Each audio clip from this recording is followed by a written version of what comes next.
This is episode 5 in my Summer Headspace series.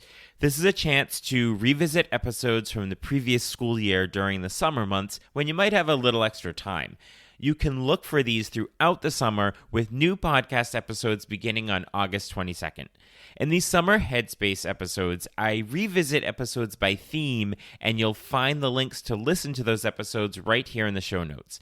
Today, we look back at episode 32, where I talk about Stephen Krashen's input hypothesis. That's the theory that comprehensible input is based on.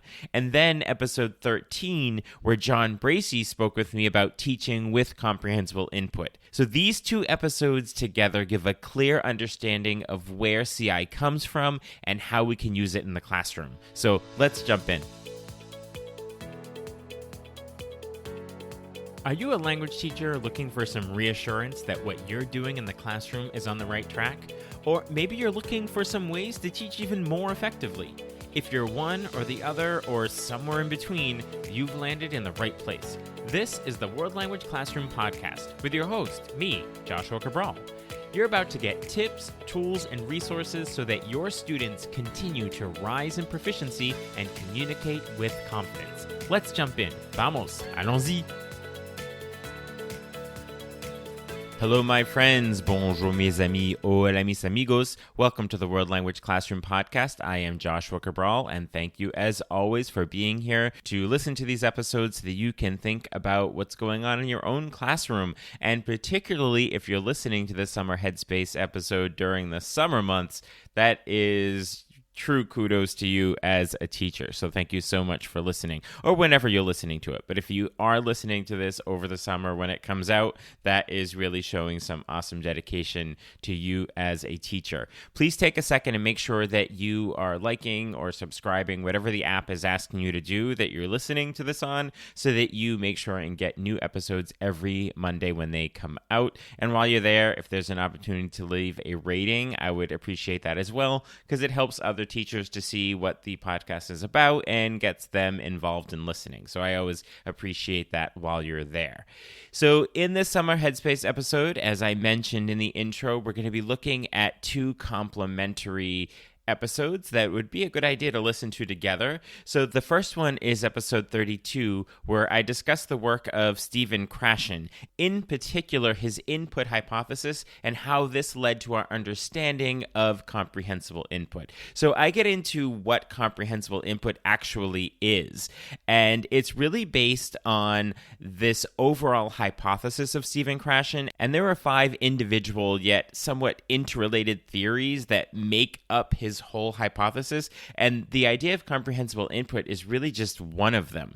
But the 5 are his acquisition learning hypothesis, then there's the input hypothesis, which we all know as comprehensible input. Then he has the affective filter hypothesis, the natural order hypothesis, and the monitor hypothesis. So it's all of those together that really make up what Krashen's theory is, but we really just focus on the input hypothesis and we do comprehensible input. But listen back to that episode and you can really understand how they're all interrelated back together.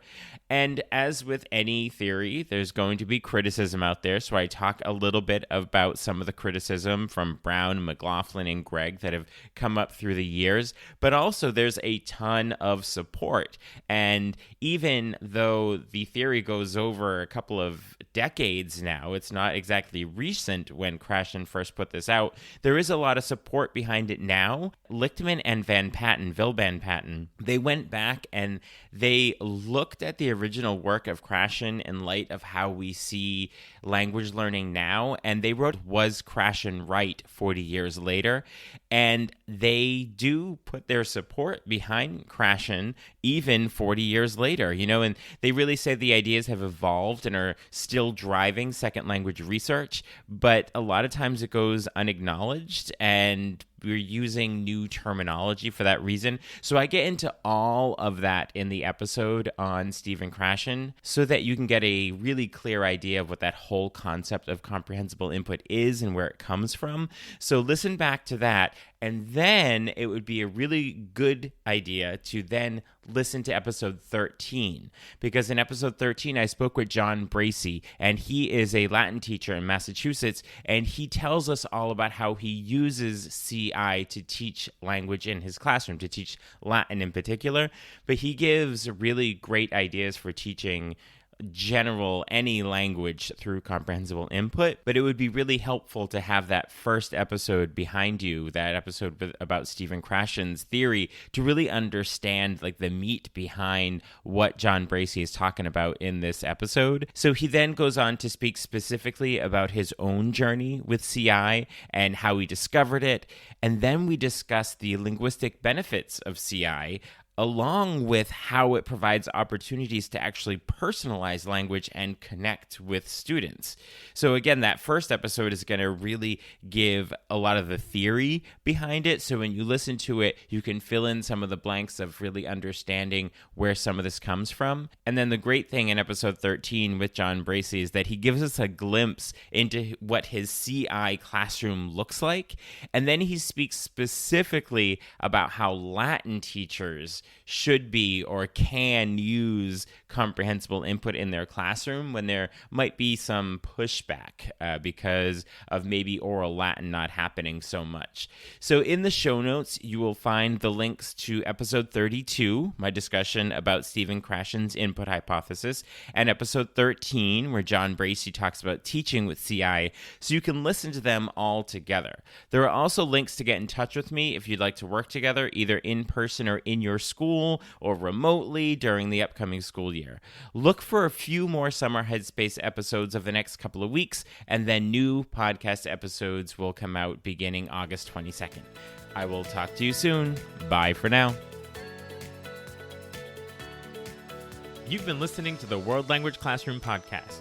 Be sure to follow or subscribe wherever you're listening so you don't miss a single episode. Let's continue the conversation on Twitter, Facebook, or Instagram at WL Classroom. You can also see over 250 blog posts about language teaching at, you guessed it, WLClassroom.com.